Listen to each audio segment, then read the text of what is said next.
facilement. Toutes mes gratitudes, tu le mérites, tu le mérites. Je te remercie, Seigneur.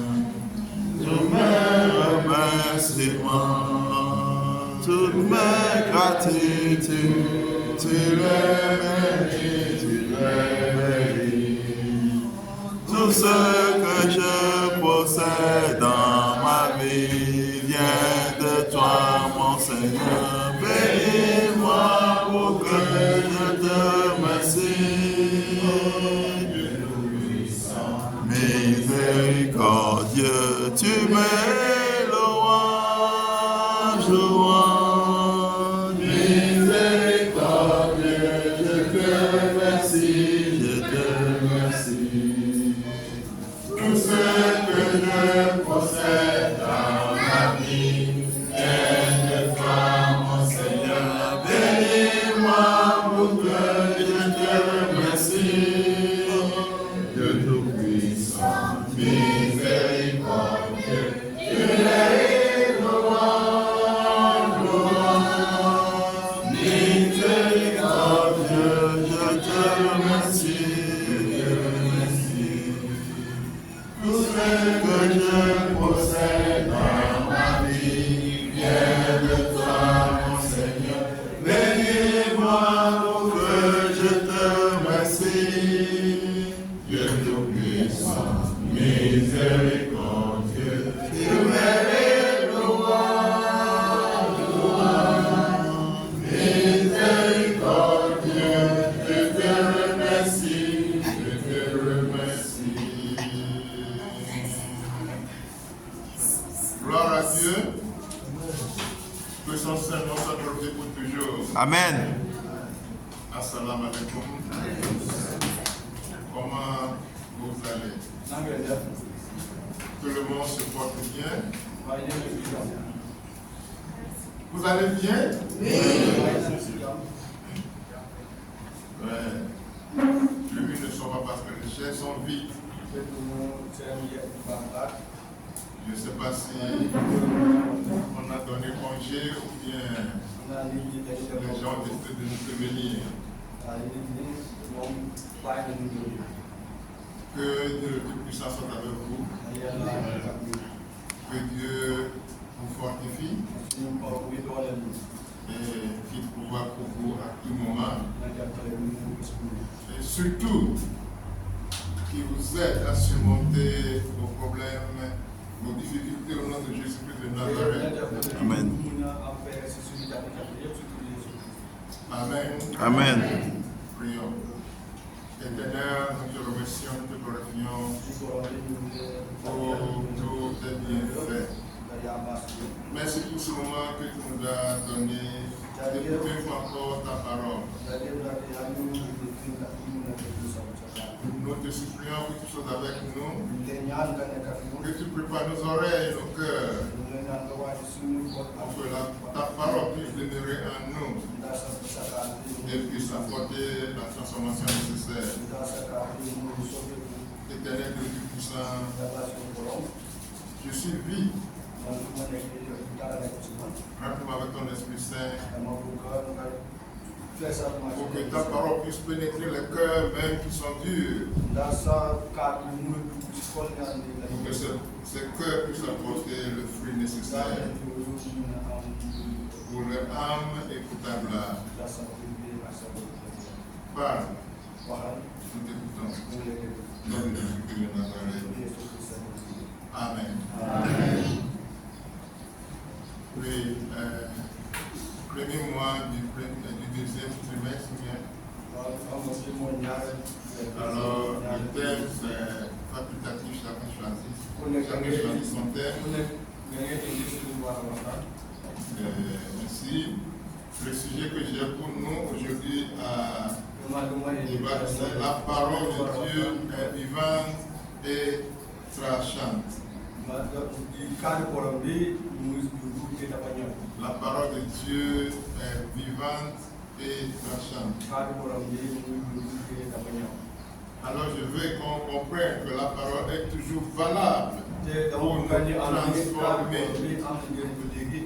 Si nous voulons une transformation dans notre vie, nous ne pouvons pas l'avoir si nous sommes que dans la parole de Dieu. Pourquoi cette parole est importante pour nous? Alors je voudrais qu'on lise d'abord Hébreux 4. Hébreux 4, les versets 6 et 11. Hébreux 4, les versets 6 et 11 que je lis. Or, puisqu'il est encore réservé à quelques-uns d'y entrer, et que ceux à qui d'abord la promesse a été faite ne sont pas entrés à cause de leur désobéissance. Verset 11. Efforçons-nous donc d'entrer dans ce repos afin que personne ne tombe en donnant le même exemple de désobéissance. Nous sommes en train de parler de Hébreux 4, verset 12. Mais avant d'arriver à verset 12, quelque chose s'est passé en Hébreux 4 qui nous parle du repos céleste, du repos futur. Et ce repos est l'aboutissement de notre chemin terrestre.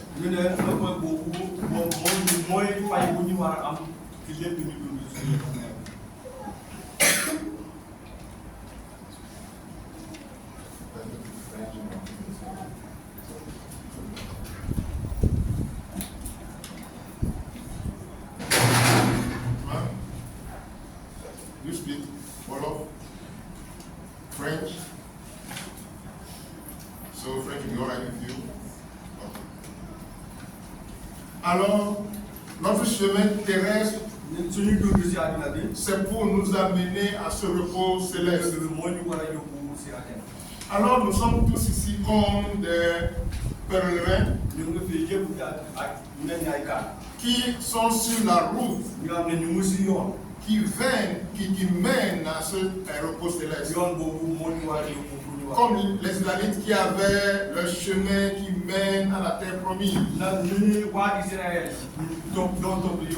Alors cette période que nous vivons maintenant, c'est une période du combat de la foi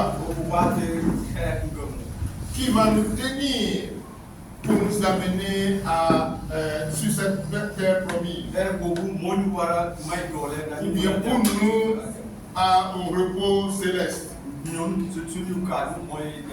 Ainsi, nous devons chercher avec tout notre cœur, toute notre force, tout ce que nous possédons pour pouvoir aller et rentrer à ce repos. Alors, la première question que nous allons répondre ce matin, c'est comment pouvons-nous entrer dans ce repos céleste? Comment pouvons-nous entrer dans ce repos? 1 Pierre 4, versets 1 et 2. 1 Pierre 4, versets 1 et 2. Ainsi donc, Christ ayant souffert dans la chair, vous aussi armez-vous de la même pensée, car celui qui a souffert dans la chair en a fini avec le péché, afin de vivre non plus selon les convoitises des hommes, mais selon la volonté de Dieu, pendant le temps qu'il lui reste à vivre dans la chair. Alors, Christ a souffert pour nous et il a payé la dette de nos péchés. Ainsi, nous ne devons plus vivre dans ce même péché. Nous devons mettre de côté cette convoitise. Ou bien ce mauvais comportement. Pour plutôt penser à vivre selon la volonté de Dieu. Et pour vivre selon la volonté de Dieu, nous devons mettre de côté le moi qui est en nous. Nous devons soumettre notre propre volonté à celle de Dieu. Et pour pouvoir mettre de côté son moi, ou bien notre propre volonté, il faut un effort. Il faut comprendre d'abord que c'est important, c'est nécessaire de mettre de côté le moi qui est en moi, pour pouvoir accepter la volonté de Dieu. Parce que la volonté de Dieu et notre volonté, les deux ne peuvent pas aller ensemble si chacun maintient ce qu'il veut. Comme on le dit, les deux bêtes ne peuvent habiter dans le même bateau. Alors nous devons soumettre notre volonté à celle de Dieu. Nous devons soumettre notre volonté à celle de Dieu. Si nous voulons vraiment entrer dans ce repos céleste, il faut un effort personnel. Ce n'est pas collectif. D'abord, c'est personnel. Toi-même, comment tu soumets ta volonté à celle de Dieu? C'est ça qui permettra pour que tu puisses entrer dans ce repos céleste. Qui ici ne veut pas aller au ciel? Lève la main si toi tu ne veux pas aller au ciel. Amen. Alors ça veut dire que tout le monde veut aller au ciel. Mais est-ce que tout le monde est prêt à soumettre sa volonté à celle de Dieu? C'est là où se pose le problème. La plus grande question. Est-ce que je suis prêt à soumettre ma volonté à celle de Dieu? Est-ce que je suis prêt à faire que la volonté de Dieu?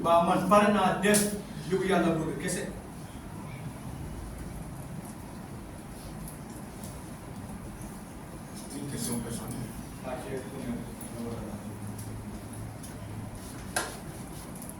Si nous voulons entrer dans le royaume de Dieu, entrer dans ce repos céleste, qu'est-ce qui peut nous aider à aller dans ce repos? Oui. Qu'est-ce qui peut nous aider à aller dans ce repos céleste? Oui, qui a une idée? Qu'est-ce qui peut nous aider à entrer dans ce repos céleste? Aucune idée? Pardon? Accepter à faire la volonté. Faire le désir de Dieu. Faire les délices de Dieu. Qu'est-ce que vous avez dit? Être obéissant. Tout ce que vous avez dit se base sur quelque chose. Pour se trouver la volonté de Dieu. Pardon? La parole. C'est la parole qui peut nous aider à aller dans ce royaume. Cela veut dire, si nous obéissons à la parole de Dieu, nous pouvons aller dans le royaume. Ainsi, à quoi sert cette parole de Dieu pour ceux qui croient en Dieu?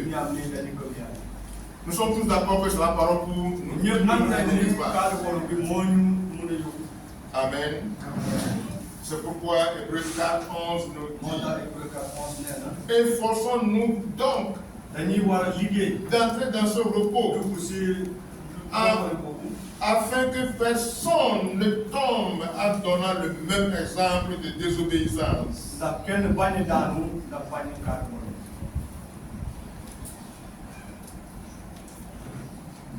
Pour obéir à cette parole de Dieu, il faut un effort. Un effort personnel. Avant que cet effort ne vienne, il faut que chacun comprenne l'importance de cette parole. D'entrer dans le repos céleste est une responsabilité personnelle. Qu'est-ce que j'ai dit? Qu'est-ce que j'ai dit? Qui peut me rappeler ce que je viens de dire? Vous me suivez quand même? Oui. Entrer dans ce repos céleste, il faut un effort personnel.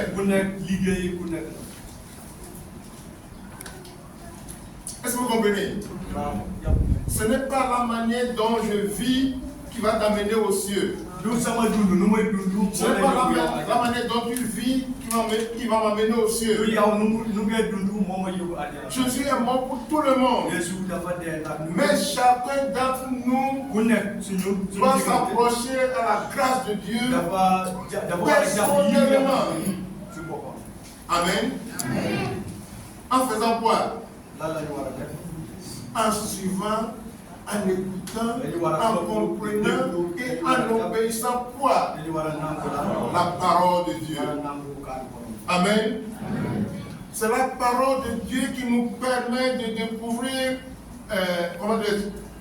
les motifs que nous avons et les motifs de Dieu pour nous. La parole de Dieu nous permet de découvrir nos motifs profonds. De discerner s'ils sont purs ou mélangés. C'est la parole de Dieu qui nous permet de nous connaître nous-mêmes, de savoir, de reconnaître que nos motifs, nos désirs, notre pensée sont selon la volonté de Dieu, sont purs ou bien sont mélangés. Un peu la vérité, un peu la fausseté, un peu de ça, un peu de ça. Amen. Amen. J'espère que vous me comprenez. Souvent, nos cœurs peuvent nous tromper. Pourtant, on peut être intentionné, zélé et sincère. Mais nous pouvons nous tromper de mauvais chemin. Est-ce que vous comprenez? On peut être zélé, on peut être sincère, on peut être vraiment intentionné, une intention pure. Mais hélas, on peut toujours être dans l'erreur si on n'est pas guidé par la parole de Dieu.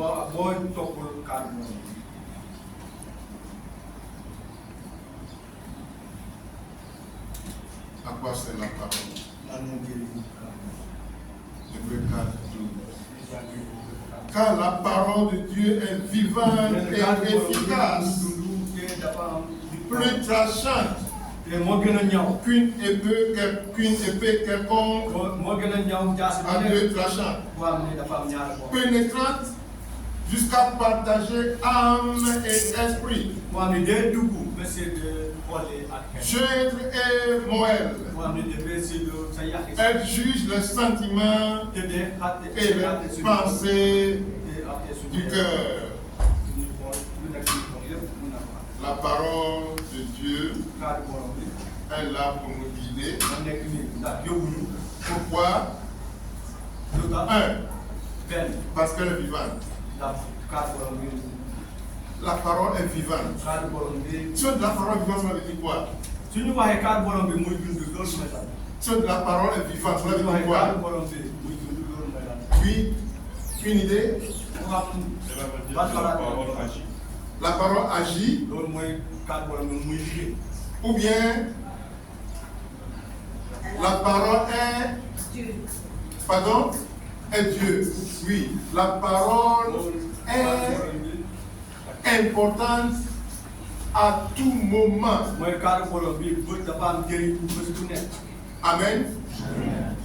Quand est-ce que nous on a donné cette parole de Dieu? C'était quand? Il a donné de cela hier. Combien? Depuis le commencement. La parole qui a été donnée avant que mon arrière-grand-père était né est toujours valable comme elle était pour eux. Amen. C'est pourquoi on dit la parole est vivante. Elle est toujours utile à tout moment de notre existence. Mes frères, la parole est vivante. Car c'est par la foi que nous reconnaissons que le monde a été formé par la parole de Dieu.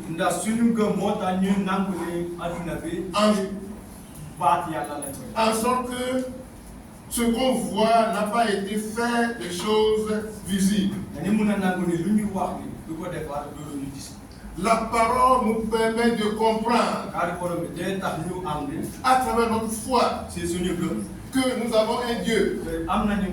C'est la parole qui nous permet de comprendre que ce monde a été créé par quelqu'un qu'on appelle Dieu, le Créateur. C'est à travers cette parole que nous avons eu cela. Et c'est toujours vivant, c'est toujours valable, c'est toujours important pour nous. Alors la parole est vivante. Je ne vais pas perdre beaucoup de temps parce que je sais que cette fois-ci, beaucoup sont venus avec leur montre chronométrique de Salomon. Comme on a vu quand on était aux États-Unis, 15 minutes, 2 minutes, 10 secondes, et on commence. Et quand je présentais ma mission, on me dit, oui, bah, tu as 30 minutes, 30 minutes. Si tu dépasses, les gens s'intéressent, mais il faut que je coupe. Alors j'ai demandé à ma femme, s'il te plaît, quand c'est 5 minutes, quand ça manque, ça fait 5 minutes, fais-moi signe. Parce qu'ils n'ont pas le temps. Mais hélas, on a terminé à l'heure. Pour aller faire quoi? Pour aller manger. Alors le manger à l'heure est si important qu'on demande tous ces constats. Chef de cantiste, quand il vient, il a une chanson. Par exemple, on a demandé à notre chef ce matin de chanter combien de chansons. Il y a 10 minutes, je pense que... Est-ce que tu as pu préparer ce matin? Où est sa femme? Madame Madeleine, il faut inviter sa femme de revenir. Hein? Ah oui, il faut l'inviter. Parce que beaucoup de choses lui manquent là. Vous voyez, c'est la parole qui peut nous aider à comprendre ou bien à rester sur le chemin que nous devons mener. Et cette parole motive notre foi ou bien est liée avec notre foi. C'est la parole qui nous fortifie, qui nous garde sur le vrai chemin. Sans la parole, notre foi ne peut pas être ferme. Alors cette parole demeure éternellement. Si tu as envie de dormir, je vais mentionner ton nom et tu vas être homme. Ne dors pas. If you are sleeping, stand up. Shake yourself, shake your body. If not, I will mention your name. And you can shake. Oh, why the pastor mention my name? Pourquoi le pasteur a mentionné mon nom? Mais qui est en train de dormir? Mais c'est mon nom qui va partir. 2. La parole est plus pénétrante qu'une épée à 2 tranchants. La parole, combien elle a été puissante, elle a été tranchante. Après avoir que Pierre n'est prêché, que nous dit la Bible, que les gens ont été comment? Vous connaissez le mot? Vivement touchés. Les gens ont été vivement touchés par la parole. Amen. La manière dont cette parole a été à ce temps-là doit l'être aujourd'hui aussi. Nous allons voir tout de suite, c'est la même chose, c'est toujours la même. La parole est efficace.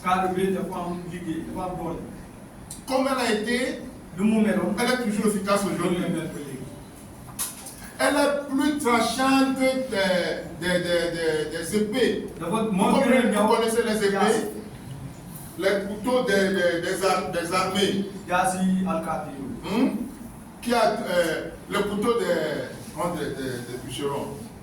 Ceux qui vendent la viande là. Les bûchers. Boucher. Quoi? Boucher. Quand tu vas là-bas, tu veux la cuisse. Tu ne veux pas os. On prend un couteau, il fait comme ça.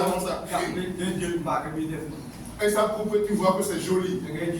La parole est plus tranchante que ce Cela veut dire que la parole est capable de nous transformer si nous sommes prêts à l'écouter.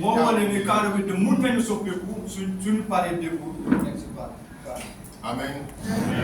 La parole de Dieu que nous prêchons est capable d'aller jusqu'au fond de toute partie de nos cœurs pour apporter la transformation nécessaire. Je me demande si les gens m'écoutent. Je me demande si les gens m'attendent. Je me demande si on me comprend. Vous me comprenez?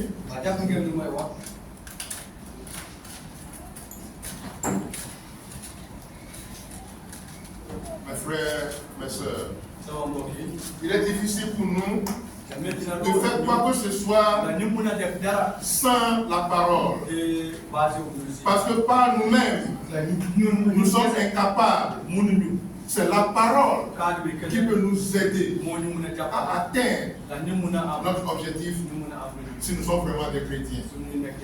Sans la parole, on ne peut pas. Parce que c'est la parole qui est la volonté de Dieu. Ou bien c'est la parole qui nous montre la volonté de Dieu. Qui nous enseigne la volonté de Dieu. C'est seulement en faisant la volonté de Dieu qu'on peut entrer dans ce repos céleste. La parole, quatrième, discerne les pensées et les intentions du cœur. Ce que vous avez dans vos têtes, malheureusement, je ne peux pas les lire.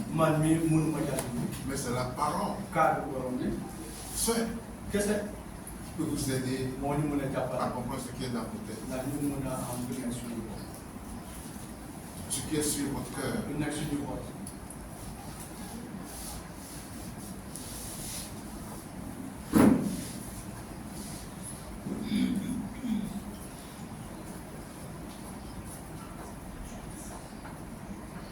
La parole est importante. David nous dit en Psaume 139, les versets 1, 23 et 24. Psaume 139. Il dit, tu discernes de loin ma pensée. Sonde-moi, ô Dieu, et connais mon cœur. Éprouve-moi et connais mes pensées.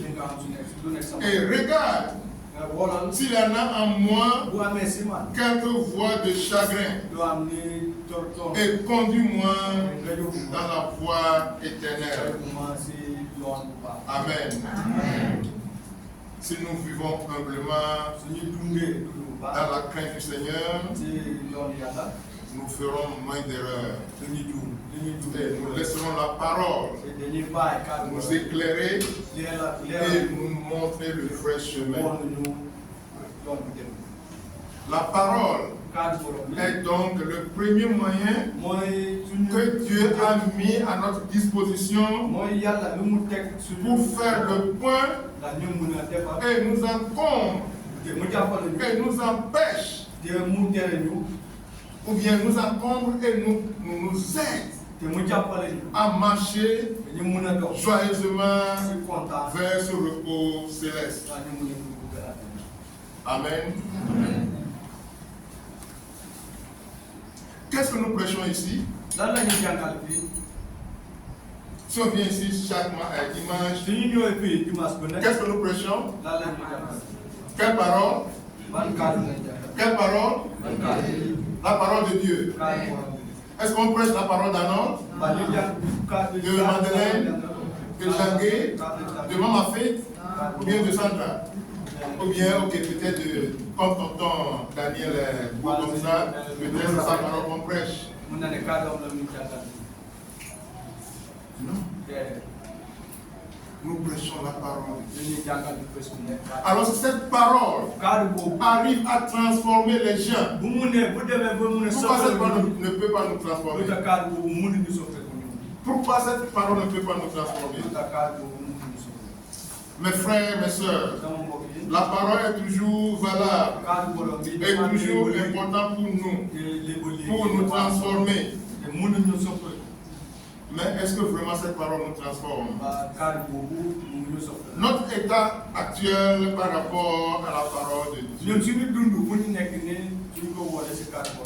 Lisons 1 Timothée 4, 2. Par l'hypocrisie de faux docteurs, portant la marque de la fétissure dans leur propre conscience. La parole de Dieu que nous devons écouter pour nous transformer, nous avons des cœurs. En français, en anglais, on dit seal conscience. Nos cœurs sont morts pour ne plus écouter la parole. La parole n'est plus effet sur nous. Elle ne sert plus comme guide pour nous. Au lieu d'être la lumière, nous sommes devenus les ténèbres. Au lieu d'être les transformateurs, nous sommes devenus les transformés. Est-ce que vous comprenez? La parole doit nous transformer, doit nous éclairer, doit nous permettre de suivre la parole de Dieu, de suivre la volonté de Dieu. Mais, au lieu que cette parole nous aide à transformer le monde, c'est le monde qui nous transforme. Ainsi, au lieu que nous aidons nos camarades autour de nous à se transformer, comme nous les imitons plutôt. Nous les voyons et nous apprécions leur comportement.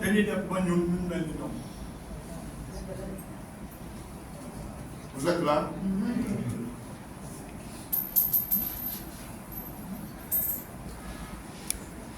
Surtout des jeunes. Parce que nos camarades de classe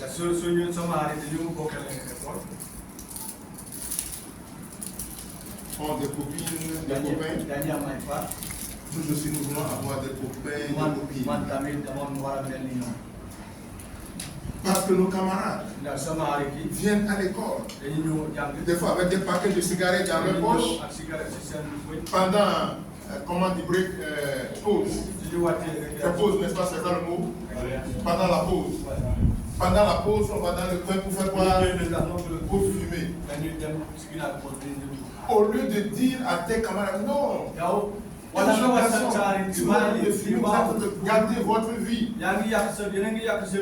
C'est toi plutôt qui partage des fois la cigarette. Parce que tu as les moyens. Et si tu n'as pas les moyens, quand tes camarades viennent avec la cigarette, qu'est-ce que tu fais? Tu regardes à gauche, à droite, avant de quitter pour aller à l'école. Où est maman? Où est papa? Ah, maman est à la douche. Où est son sac? Parce que maman t'envoie des fois, oh, allez dans mon sac, prends 1000 francs ici. Tu sais là où maman met l'argent. Alors ce n'est pas difficile pour toi d'aller, tu sais là où se trouve l'argent. Tu sais là où papa met son argent. Alors avant d'aller à l'école, tu dois fouiller la poche, ou bien le sac de maman, tu prends quelque chose dans la poche pour aller partager.